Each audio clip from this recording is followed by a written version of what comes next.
Hello again, old sport. Chapter 5 is considered the hinge on which all the other chapters turn.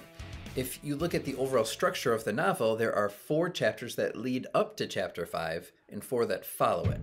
So what happens in this chapter that's so momentous? Well, on the surface, Gatsby gets reunited with Daisy. We'll talk more about this reunion, but under the surface, you need to pay attention to what this reunion represents. For the first 4 chapters, Gatsby has dreamed of finding Daisy, and he actually does in Chapter 5. So Chapter 5 is the chapter where the dream turns into the reality, where the ideal world crashes with the real. And we're being set up to watch what happens when a little dream in a person's head has the opportunity to become a reality. This chapter begins immediately after the conversation Nick has with Jordan in Chapter 4.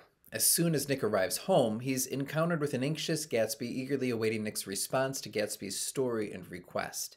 Now, on the one hand, Gatsby has only asked Nick to invite Daisy over for tea, but on the other hand, he has asked Nick to help facilitate an extramarital affair. What would you do? Nick's response is predictable. He says, okay, and agrees to let the whole thing happen without any sort of moral judgment or personal consideration. This confirms for us what we've already witnessed with Nick's character, that he's both within and without, witnessing what happens, but not taking any particular moral stances. He's sort of whisked along in the whims of his companions. On a side note, twice during this chapter, Gatsby offers Nick a sort of sideline business engagement to earn extra money.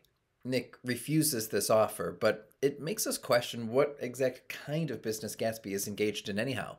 Nick senses there's something not quite right about this whole thing, considering Gatsby says it's a confidential matter, and Nick even tells us that had he accepted the offer, it would have been one of the crises of his life. Anyway, there's loads of light imagery associated with Gatsby in this chapter. When Nick arrives at his home in the beginning, Gatsby's house is literally lit up in every single room, like it's some sort of beacon to Daisy across the bay.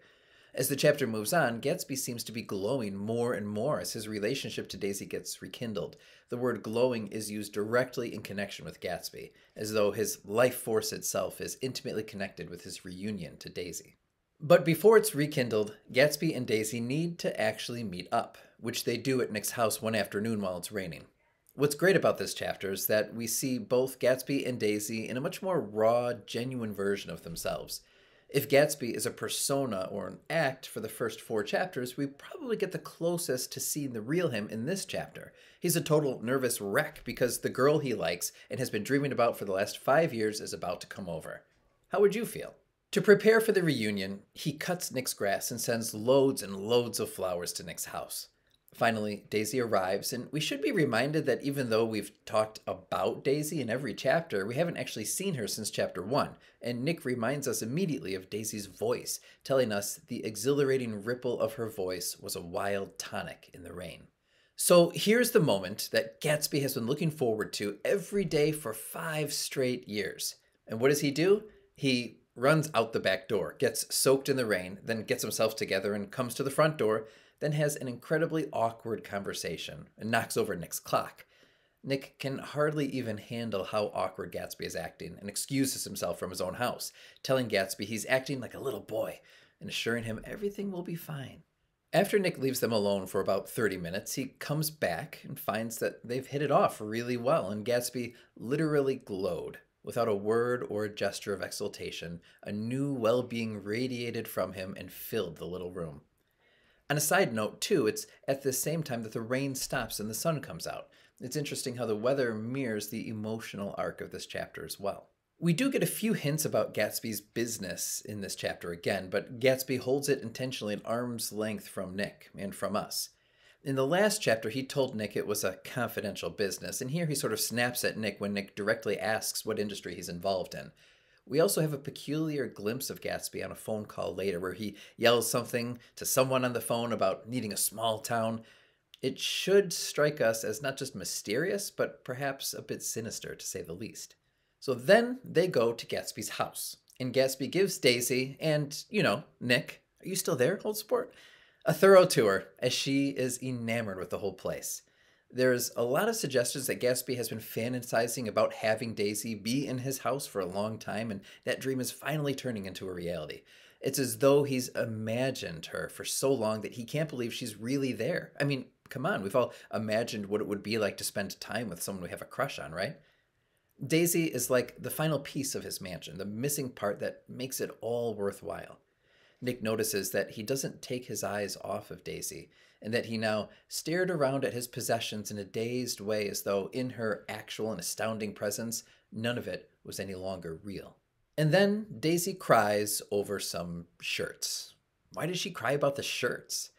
Gatsby, in a sort of emotional thrill, begins throwing his expensive shirts into a pile, and Daisy begins crying hard, but only explains that she's never seen such beautiful shirts before. It's as though her emotional depth and self-awareness only extend as far as the material possessions in front of her. And it's in this chapter that the green light from chapter 1 makes a reappearance. Gatsby explicitly says that he looks at it from across the bay, as though it's a symbol of his dream of being reunited with Daisy.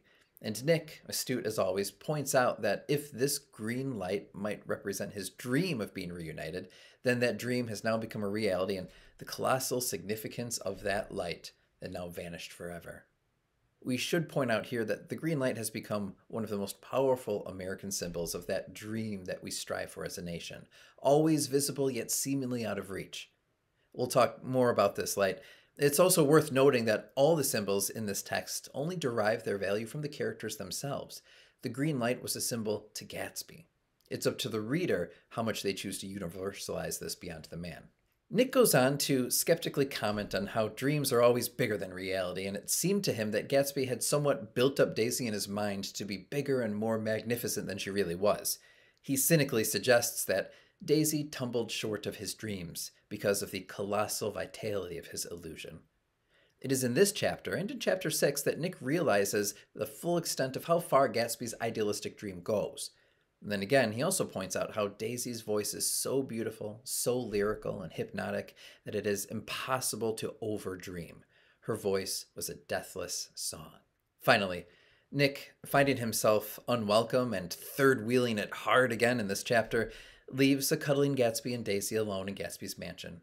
So what will happen in upcoming chapters as the dream of Daisy continues to turn into a reality? Let's read on and find out. Until then, see ya, old sport.